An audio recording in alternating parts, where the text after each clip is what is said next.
আজকে আমরা এমন একটা অবাক করা রিপোর্টের গভীরে যাব যেটা একটা অদ্ভুত বাজারকে ঘিরে ভাবা যায়। এমন একটা বাজার যেখানে নাকি টাকার বিনিময়ে স্ত্রী কেনা যায়। চলুন তো এই অবিশ্বাস্য প্রথার পেছনের আসল সত্যিটা কি সেটা খুঁজে বের করা যাক। প্রশ্নটা শুনেই কেমন অদ্ভুত লাগছে তাই না? এই আধুনিক যুগে টাকার বিনিময়ে স্ত্রী কেনা, এটা কি আসলেই সম্ভব, নাকি এর পেছনে অন্য কোনো গল্প লুকিয়ে আছে? হ্যাঁ, অবিশ্বাস্য মনে হলেও এটাই সত্যি। আর জানেন জায়গাটা কোথায়? খোদ ইউরোপের বুকেই। সেখানে প্রতি বছর একটা বিশেষ বাজার বসে, আর সেই বাজার থেকেই পুরুষরা বিয়ের জন্য তাদের পছন্দের সঙ্গী খুঁজে নেন।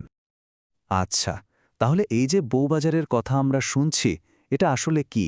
এটা কি সত্যি একটা কেনাবেচার জায়গা, নাকি এর পেছনে আরও গভীর কোনো সামাজিক বা সাংস্কৃতিক কারণ আছে? চলুন এই শিরোনামের আড়ালে আসল ঘটনাটা কি সেটা একটু তলিয়ে দেখা যাক। এই অদ্ভুত বাজারটা বসে বুলগেরিয়ার স্টারা জাগোরা শহরে। এটা আসলে কালাইঝি সম্প্রদায়ের একটা বার্ষিক সমাবেশ। এখানে তরুণ-তরুণীরা তাদের ভাবী জীবনসঙ্গীর সঙ্গে পরিচিত হওয়ার সুযোগ পায়। এই পুরো প্রথাটার কেন্দ্রবিন্দুতে রয়েছে কালাইঝি নামের একটা সম্প্রদায়। এরা মূলত রোমা জনগোষ্ঠীর একটা অংশ। আর এদের সংস্কৃতিকে যদি আমরা না বুঝি, তাহলে এই বাজারের আসল রহস্যটাও কিন্তু বোঝা যাবে না। চলুন এদের সম্পর্কে আরেকটু জানি। তো এই কালাইধিরা কারা? ঐতিহ্যগতভাবে এরা তামার কারিগর। তাদের কিছু একদম নিজস্ব রীতিনীতি আর বিশ্বাস আছে, যার জন্য তারা প্রায় আলোচনায় থাকে। এই সম্প্রদায়টা নিজেদের বানানো কিছু কঠোর সামাজিক নিয়মের মধ্যে খুব আটপৌড়ে একটা সমাজে বাস করে। আর দেখুন, এই যে প্রথাটা, এটা কিন্তু একদমই নতুন কিছু না। কালাইঝিরা পূর্ব ইউরোপে এসেছিল সেই দ্বাদশ থেকে চতুর্দশ শতকের দিকে। আর তখন থেকে এই ঘটকালির বাজারটা তাদের সংস্কৃতির একটা অবিচ্ছেদ্য অংশ হয়ে গেছে। চলুন এবার বাজারের ভেতরের মহলটা কেমন সেটা একটু দেখি। একে বাজার বলা হলেও এটা কিন্তু কোনো সাধারণ কেনাবেচার জায়গা একদমই নয়, বরং বলা যেতে পারে এটা একটা জমজমাট সামাজিক উৎসব। এই বাজারটা বসে অর্থোডক্স খ্রিস্টানদের লেন্ট উৎসবের প্রথম শনিবারে। এটা তাদের জন্য বেশ গুরুত্বপূর্ণ একটা ধর্মীয় সময়। আর সেদিন পুরো শহরটা যেন আনন্দে মেতে ওঠে। হবুকনেরা সব সুন্দর সুন্দর পোশাক, গয়না, এমনকি হাই হিল আর মিনি স্কার্ট পরেও নিজেদের সাজিয়ে তোলে। চারদিকে শুধু নাচ, গান আর উৎসবের আমেজ। আর মেয়েদের মায়েরা যারা তাদের সঙ্গে এই বাজারে আসেন, তারা কিন্তু এই প্রথা নিয়ে ভীষণ গর্বিত।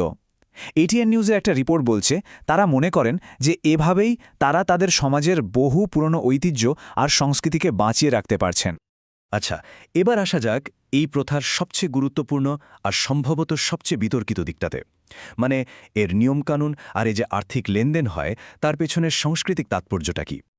দেখুন, কালাইদিজে সমাজে কিন্তু বেশ কিছু কড়া নিয়মকানুন আছে।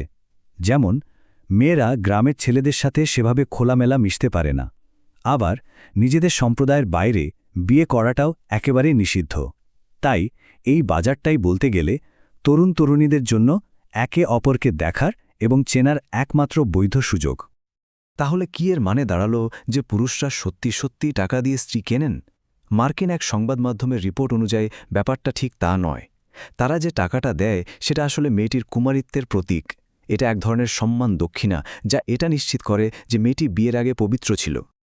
এই পুরো ব্যাপারটা একবিংশ শতাব্দীতে দাঁড়িয়ে আমাদের সংস্কৃতি আর ঐতিহ্য নিয়ে নতুন করে ভাবতে বাধ্য করে, তাই না?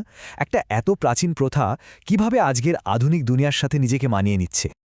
এখানে আধুনিকতা আর ঐতিহ্যের কি অদ্ভুত একটা মেলবন্ধন ভাবুন তো। একদিকে মিনিস্কার্ট আর হাই হিলের মতো একদম আধুনিক ফ্যাশন, আর অন্যদিকে শতাব্দীর পর শতাব্দী ধরে চলে আসা একটা পুরনো প্রথা। দুটো মিলে একটা অন্যরকম দৃশ্য তৈরি করেছে। সব শেষে এই পুরো আলোচনাটা কিন্তু একটা বড় প্রশ্নের সামনে আমাদের দাঁড় করিয়ে দেয়। যখন কোনো প্রাচীন সংস্কৃতি আধুনিক বিশ্বের মুখোমুখি হয়, তখন সেই ঐতিহ্যকে সংজ্ঞায়িত করার অধিকারটা আসলে কার? সেই সম্প্রদায়ের ভেতরের মানুষদের, নাকি বাইরের দুনিয়ার? উত্তরটা হয়তো অতটা সহজ নয়।